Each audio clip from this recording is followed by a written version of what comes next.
नमस्कार मित्रांनो. मेष राशीचे पती आणि धनुराशीची पत्नी समजा वैवाहिक बंधनात असते तर त्यांच्यामध्ये डिवोर्स किंवा घटस्फोट होण्याची कारणं नेमकी कोणती असू शकतात? अशा कोणत्या गोष्टी आहेत की ज्या घटस्फोटाला कारणीभूत असतात? अशा कोणत्या गोष्टी आहेत की ज्या तुम्हाला करायला हव्यात? अशा कोणत्या गोष्टी आहेत की ज्या टाळायला हव्यात? दोघांचं संपूर्ण व्यक्तिमत्व, विचार आणि जीवनाकडे बघण्याचा दृष्टिकोन आणि वैवाहिक जीवनात त्यांच्या अपेक्षा नेमक्या कशा प्रकारच्या असतात, या सर्व संदर्भातली खुलास्यावर चर्चा आपण या व्हिडिओमध्ये करणार आहोत. सुरुवातीला हे जाणून घेणं फार महत्त्वाचं आहे की जो घटस्फोट आहे, की जो डिवोर्स आहे, ही काही कुठली घटना नाही की जे अचानक होते. याच्यामागे कारणं असतात तुमच्या स्वभावाची, त्याचं सगळ्याचं मूळ दडलेलं असतं तुमच्या अपेक्षांमध्ये आणि एकमेकांचं व्यक्तिमत्व एकमेकांना जाणून घेणं, अंडरस्टँडिंग याला आपण समजून घेणं एकमेकांना म्हणतो, ही गोष्ट फार महत्त्वाची असते. तर जर का तुम्हाला एकमेकांचं व्यक्तिमत्व नीट व्यवस्थितपणे समजू शकलं तर अर्थातच डिवोर्स किंवा जो घटस्फोट हा जवळजवळ टाळला जाऊ शकतो. आणि महत्त्वाची गोष्ट म्हणजे ॲडजस्ट करणं फार महत्त्वाचं आहे. तर सुरुवातीला आपण या दोघांचं नेमकं व्यक्तिमत्व कशा प्रकारचं असतं आणि त्यांच्या आशापेक्षा नेमक्या जीवनाकडून कशा प्रकारच्या असतात या संदर्भात थोडं जाणून घेऊ. सुरुवात आपण मेष राशीचे जे पती आहेत किंवा पुरुष आहेत त्यांच्यापासून करू. मेष राशीबद्दल सांगायचं झालं तर कालपुरुषाच्या पत्रिकेमध्ये प्रथम भावामध्ये येणारी ही रास आहे, पुरुष रास आहे. या राशीचा जो स्वामी आहे तो मंगळ आहे. या राशीचं जे तत्व आहे ते अग्नितत्व आहे आणि ही जी रास आहे ही चर स्वरूप रास आहे. संपूर्णपणे पुरुष तत्वाची ही रास आहे आणि ही रास समजा एखाद्या पुरुषाची असेल तर अर्थातच त्यांच्यामध्ये जे पुरुष तत्व आहे हे दुप्पटीने होतं. म्हणजेच या ज्या व्यक्ती असतात ह्या बऱ्याच प्रमाणात ॲक्टिव्ह असतात. यांच्यामध्ये ऊर्जा, कॉन्फिडन्स आणि डेडिकेशन वगैरे संपूर्ण समर्पणाची भावना ही जबरदस्त असते. इगोसुद्धा जबरदस्त असतो. या सगळ्या गोष्टी ज्या पुरुष तत्वाच्या आहेत त्या पुरुषामध्ये जास्त असल्या तर अर्थातच बाकीचे जे गुण असतात ते सुद्धा त्यांच्यामध्ये येतात. म्हणजे एखाद्या गोष्टीमध्ये नेहमी पुढे राहायचं, धैर्य, कर्तृत्व हे जबरदस्त दिसून येतं, कॉन्फिडन्स खूप चांगला दिसून येतो आणि दुसरी महत्त्वाची गोष्ट म्हणजे इम्पेशंटनेस जास्त दिसून येतो. दुसरी महत्त्वाची गोष्ट म्हणजे दुसऱ्या ते अधिराज्य गारवायचं, मी म्हणेन तीच पूर्व दिशा, हा जो भाग आहे हा भाग मेष राशींच्या पुरुषांमध्ये बऱ्याच प्रमाणात दिसून येतो. यांचं राहणीमान तसं पाहिलं तर नीटनेटकं व्यवस्थित असतं, सुव्यवस्थित असतं आणि थोडंसं आधुनिक स्वरूपाचं असतं. भडक रंगाचे कपडे घालणं यांना आवडतं आणि चार चौघांपेक्षा पुढे असणं यांना आवडतं. बऱ्याच प्रमाणात ॲक्टिव्ह असतात. यांचं वागण्या बोलण्यामध्ये यांच्या संपूर्ण व्यक्तिमत्वाची झाक आहे ती साधारण दिसून येते. बोलण्यामध्ये सुद्धा आपला मुद्दा ठामपणे मांडणं, आपला मुद्दा पटकन सांगणं, निर्णय क्षमतासुद्धा यांची जबरदस्त असते. म्हणजे एखादी गोष्ट समजा करायची असेल तर त्यांना ती त्यावेळेस आवडली तर मागचा पुढचा विचार न करता त्याबद्दलचा निर्णय घेतील. बऱ्याच वेळा त्यामुळे त्यांना त्राससुद्धा होतो. म्हणजे बऱ्याच वेळा घेतलेले निर्णय चुकणं, आता घेतलेला निर्णय चुकला आहे की बरोबर तो नंतर समजतो. म्हणजे आधी कृती आणि मग विचार हा भाग मेष राशींच्या पुरुषांमध्ये बऱ्याच प्रमाणात दिसून येतो. परंतु कार्यकर्तृत्वाच्या बाबतीमध्ये ही रास जबरदस्त आहे. या राशीचे जे पुरुष असतात हे कुणालाही घाबरणार नाही, ना कुठल्या परिस्थितीला ना कुठल्या व्यक्तीला. जरी एखादा त्यांचा निर्णय चुकला तर त्याची संपूर्ण जबाबदारी स्वतः घेते. परंतु डेडिकेशन जबरदस्त असतं. म्हणजे यांनी एखादी गोष्ट हातात घेतली तर ते पूर्ण करण्याकरता जो संपूर्ण समर्पणाचा जो भाव आहे तो 100% समर्पण यांच्यामध्ये दिसून येतो. कष्टाळूपणासुद्धा यांच्यामध्ये दिसून येतो. फक्त एकच गोष्ट आहे की एखादी गोष्ट पटली पाहिजे, ह्यांना क्लिक झाली पाहिजे. जर का त्यांना एखादी गोष्ट आवडली, जर का एखादी गोष्ट त्यांनी करायची ठरवली तर त्याच्यामागे अक्षरशः हात धुवून पडतील. दिवस रात्र त्या संदर्भातले मेहनत करते. मेहनतीच्या बाबतीत ही जी रास आहे किंवा या राशीचे जे पुरुष आहे हे मागे कधीच पडणार नाही. परंतु याबरोबर दुसऱ्या पण काही गोष्टी थोड्याशा महत्त्वाच्या होतात. त्या गोष्टी म्हणजे या राशीचे जे पुरुष असतात यांची वाणी थोडीशी तिखट असते. म्हणजे एखादी गोष्ट खरं तर हे जे वृत्तीने म्हणा हे बऱ्याच प्रमाणात ट्रान्सपरंट असतात किंवा पारदर्शकता यांच्यामध्ये जबरदस्त दिसून येते. परंतु ते पारदर्शकता कधी कधी वैयक्तिक नातेसंबंधामध्ये त्रासदायक होऊ शकेल. कारण या ज्या व्यक्ती असतात या व्यक्ती बिनधास्तपणे बोलणाऱ्या असतात. ज्या गोष्टी यांच्या मनात असतात त्या या ओठावरती असतात आणि यांच्या लेखी जरी ती पारदर्शकता बिनधास्त असली तरी समोरच्याला ती लागणारी असते किंवा त्रासदायक असू शकते किंवा त्यांच्या भावभावना त्यामधून कोरपळून निघू शकतात. ही गोष्ट थोडी महत्त्वाची आणि या व्यक्तीमध्ये आणखीन एक थोडासा महत्त्वाचा गुण दिसून येतो खास करून पुरुषांमध्ये मेष राशीच्या, की यांचा जो सेल्फ रिस्पेक्ट आहे तो खूप महत्त्वाचा असतो.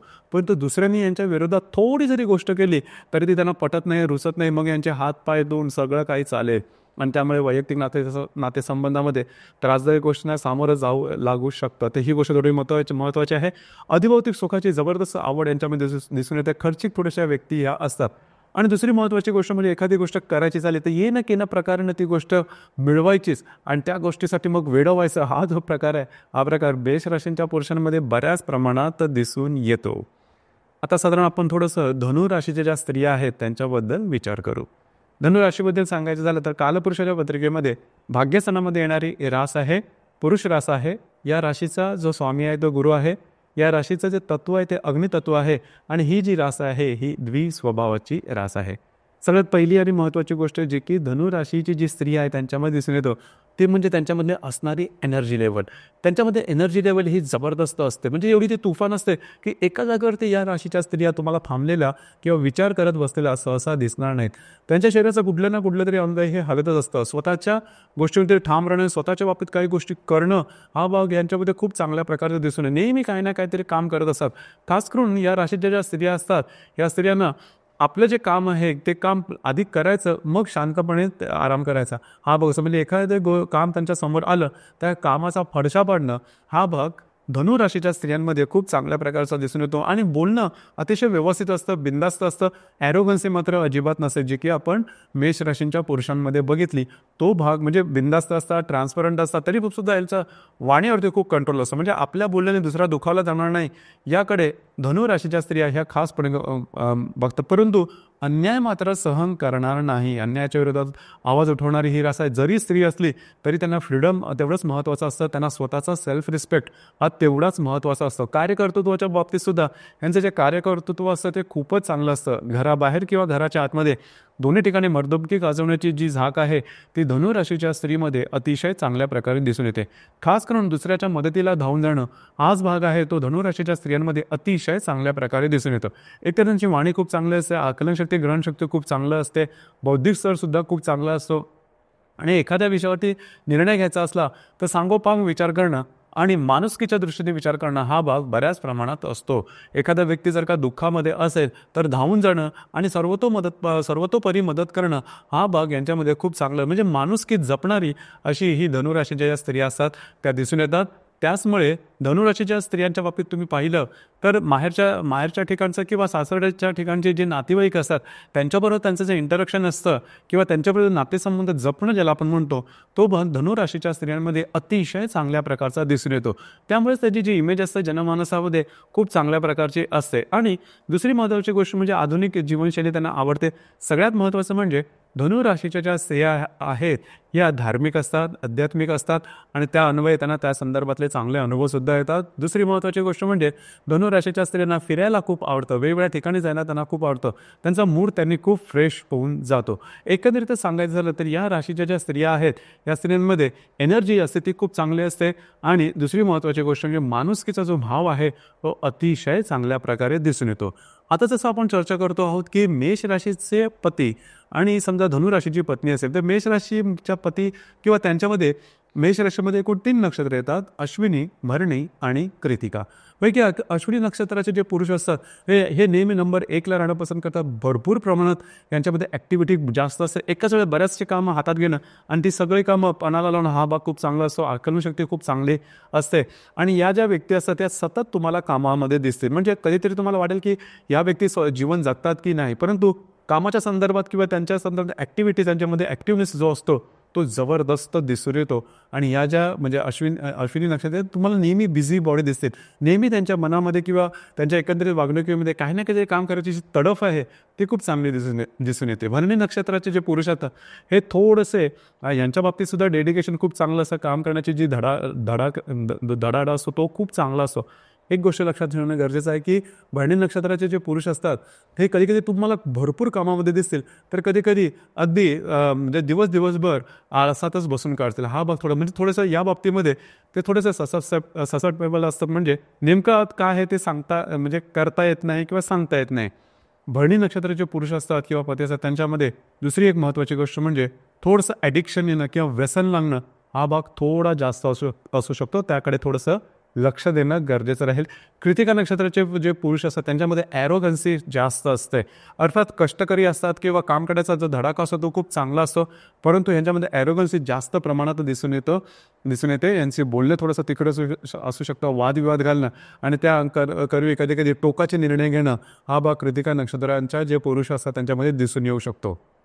जसं की आपण मूळ नक्षत्राच्या स्त्रियांबद्दल सुद्धा पाहतोय का धनु राशीच्या स्त्रियांबद्दल पाहतोय तर धनु राशीमध्ये एकूण 3 नक्षत्र येतात, मूळ, पूर्वाषाढा आणि उत्तराषाढा पैकी मूळ नक्षत्राबद्दल बऱ्याच प्रमाणात काही चुकीच्या सुद्धा समजुती आहेत. परंतु मूळ नक्षत्र हे कार्यकर्तृत्वाच्या बाबतीमध्ये जबरदस्त असतं, अजिबात डिपेंडेबल नसतं. म्हणजे मूळ नक्षत्र जे जर मी स्त्री बघितली ती काम करण्याच्या बाबतीत जबरदस्त असते आणि त्यांना स्वातंत्र्य हवं असतं, स्वतःचा मान राखणारं हे असं नक्षत्र आहे. आणि घराच्या आत किंवा घराबाहेर मर्दुमकी करणं जबरदस्त अशा प्रकारचं यांच्यामध्ये लीडरशिप क्वालिटीसुद्धा खूप चांगली असते. काही करून दाखवण्याची क्षमता ही मूळ नक्षत्राच्या स्त्रीमध्ये अतिशय चांगल्या प्रकारे दिसून येते. फक्त होतं हेच की मूळ नक्षत्राची जी स्त्री आहे त्यांना मातेचं सौख्य कमी मिळणं किंवा माहेरच्या घरामध्ये काही ना काही प्रॉब्लेम कॉम्प्लिकेशन असणं अशा प्रकारचे अनुभव येऊ शकतात. ही थोडीशी वेगळी भाग आहे किंवा त्यांना स्वतःला आरोग्याच्या संदर्भामधले उष्णतेचे विकार किंवा त्या संदर्भात त्रास असण्याची शक्यता थोडीशी जास्त असते. आणि खास करून गर्भारपणामध्ये थोडे त्रासदायक गोष्टींना सामोरं जावं लागू शकतं. हा भाग वगळता या नक्षत्राच्या ज्या स्त्रिया आहेत या कार्यकर्तृत्वाच्या बाबतीत जबरदस्त दिसून येतं. आणि दुसरी महत्त्वाची गोष्ट म्हणजे अपमान सहन करणं किंवा प्रेशर खाली राहणं हा प्रकार त्यांना अजिबात आवडत नाही. देवभोळे असतात, धार्मिक आध्यात्मिक भाव हा यांच्यामध्ये चांगला असतो. इंट्युशनसुद्धा त्यांना कधी कधी खूप चांगल्या प्रकारच्या येऊ शकतात. पूर्वाषाढा किंवा उत्तराषाढा नक्षत्राच्या ज्या स्त्रिया असतात ह्या तसा पाहिलं तर व्यवस्थित असतात, ॲडजस्ट करणाऱ्या असतात आणि त्यांचं राहणीमान वगैरे चांगलं असतं आणि ॲक्टिव्हनेस वगैरे चांगला असतो. परंतु जो ॲक्टिव्हनेस किंवा जी ऊर्जा मूळ नक्षत्राच्या स्त्रीमध्ये जी तुम्हाला दिसेल ती पूर्वाषाढा किंवा उत्तराषाढा नक्षत्राच्या स्त्रीमध्ये तेवढ्या प्रमाणात दिसणार नाही, परंतु ॲडजस्टपणाचं नेचर दिसून येतं.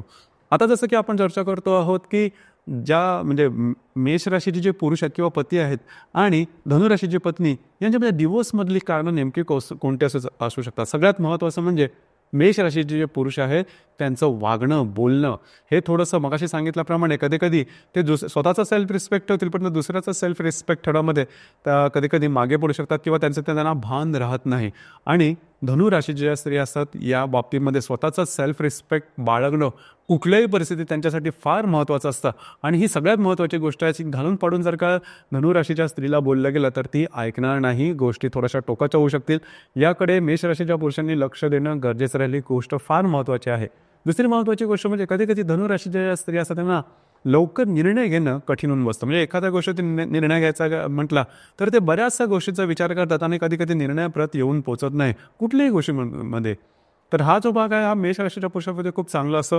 त्यांनी एकदा निर्णय घेतला की त्या निर्णयाला चिकटून राहतील, त्या निर्णय पूर्ण करण्याकरता कुठल्याही थराला जाऊ शकतील. अर्थात ही सुद्धा गोष्ट कधी कधी वैवाहिक जीवनामध्ये त्रासदायक होऊ शकेल. लक्षात घ्या, ही गोष्टसुद्धा दोन्ही राशीने लक्षात घेणं थोडंसं गरजेचं आहे किंवा कुठल्याही गोष्टीचा समजा निर्णय घ्यायचा असेल तर तो निर्णय तुम्हाला झटपट घेऊन तो इम्प्लिमेंट प्रत्यक्षात करणं हे थोडंसं गरजेचं राहील. दुसरी महत्त्वाची गोष्ट म्हणजे या दोन्ही राशींना इगो ज्याला आपण म्हणतो किंवा थोडंसं कॉन्फिडन्स चांगला असतो, परंतु कॉन्फिडन्सच्या पुढची पायरी ज्याला आपण अहंकारामध्ये तो कॉन्फिडन्स रूपांतरित होऊ शकतो. आणि दोन्ही राशीमध्ये समजा कॉन्फिडन्स असेल तर थोडंसं त्रासदायक गोष्टींना सामोरं जाण्याची शक्यता जास्त असते. इथे थोडंसं लक्ष देणं गरजेचं राहील. याचप्रमाणे मेष राशीच्या कृतिका नक्षत्राचे जे पुरुष आहेत आणि धनुराशीचे मूळ नक्षत्राची अगर स्त्री असेल तर त्यांच्यामध्ये हे जे प्रॉब्लेम वादविवाद किंवा वितंडवाद हे जास्त प्रमाणात होऊ शकतं. कारण दोन्ही राशीमध्ये किंवा या दोन्ही नक्षत्रामध्ये जो कॉन्फिडन्स, जी एनर्जी आहे किंवा जी कमतरता न घेण्याची जी वृत्ती आहे, कमीपणा न घेण्याचा जो स्वभाव आहे, त्यामुळे कॉम्प्लिकेशन जास्त होऊ शकतात, गोष्टी टोकाच्या होऊ शकतात. याकडे लक्ष देणं अतिशय आवश्यक राहील. दुसरी सगळ्यात महत्त्वाची गोष्ट म्हणजे ही गोष्ट फार महत्त्वाची आहे, लक्षात घ्या की मेष राशीचे जे पुरुष आहेत हे एक्स्ट्रा मॅरिटल अफेअरनं जर का त्यांचं झालं आणि होण्याची शक्यता थोडी जास्त असते. अर्थात याकरता शुक्रसुद्धा तुमच्या कुंडलीत महत्त्वाचा ठरतो. तर ते जर झालं तर धनुराशीची जी स्त्री आहे ती तुम्हाला कधीच माफ करणार नाही. मग मात्र तुमच्या वैवाहिक जीवनामध्ये डिवोर्स हा जवळजवळ कन्फर्म आहे, लक्षात घ्या. किंवा धनुराशीची जी स्त्री आहे आयुष्यभर तुमच्यापासून एक दुरावा ठेवेल आणि मग गोष्टी जास्त टोकाच्या होऊ शकतील. या गोष्टीकडे लक्ष देणं अतिशय आवश्यक राहील. ही गोष्ट फार महत्त्वाची आहे. आणि असाच प्रकार धनुराशीची जी स्त्री आहे त्यांच्या बाबतीत सुद्धा सांगतील. मात्र धनुराशीची जी स्त्री आहे यांचं एक्स्ट्रा मॅरिटल अफेअर होणं हे बऱ्याच प्रमाणात थोडंसं कठीण असतं. अर्थात इथे सुद्धा शुक्राचा विचार पत्रिकेमध्ये महत्त्वाचा आहे. मात्र धनुराशी मुळातच थोडीशी धार्मिक आध्यात्मिक असते आणि यांचं डेडिकेशन पतीप्रती खूप चांगलं असतं. त्यामुळे त्यांच्या बाबतीत ही गोष्ट होणं थोडंसं कठीण असं. मात्र जे मेष राशीचे जे पुरुष आहेत यांच्यामध्ये ही गोष्ट थोडीशी इझी होऊ शकते. परंतु म्हणजे फक्त आणि फक्त मेष राशीचे पुरुष झाले की त्यांचं एक्स्ट्रा मॅरिटल अफेअर होतं असं धरून चालू नका. पत्रिकेमध्ये बाकीचे ग्रह खास करून शुक्र आणि मंगळ हे सुद्धा तेवढेच महत्त्वाचे ठरतात. या व्यतिरिक्त जर का तुमच्या वैवाहिक जीवनामध्ये काही प्रॉब्लेम कॉम्प्लिकेशन येत असेल तर तुमची जी कुंडली आहे ही पाहणं थोडंसं गरजेचं ठरतं आणि त्यावरून सर्वसामान्यपणे या संदर्भात मार्गदर्शन करता येऊ शकेल. तर मित्रांनो, हे होतं मेष राशीचे पती आणि धनु राशीची पत्नी जर का वैवाहिक जीवनात असेल तर डिवोर्स होण्याची संभावना नेमकी किती जास्त प्रमाणात असू शकेल किंवा कोणते मुद्दे महत्त्वपूर्ण ठरतात या संदर्भातली चर्चा. धन्यवाद.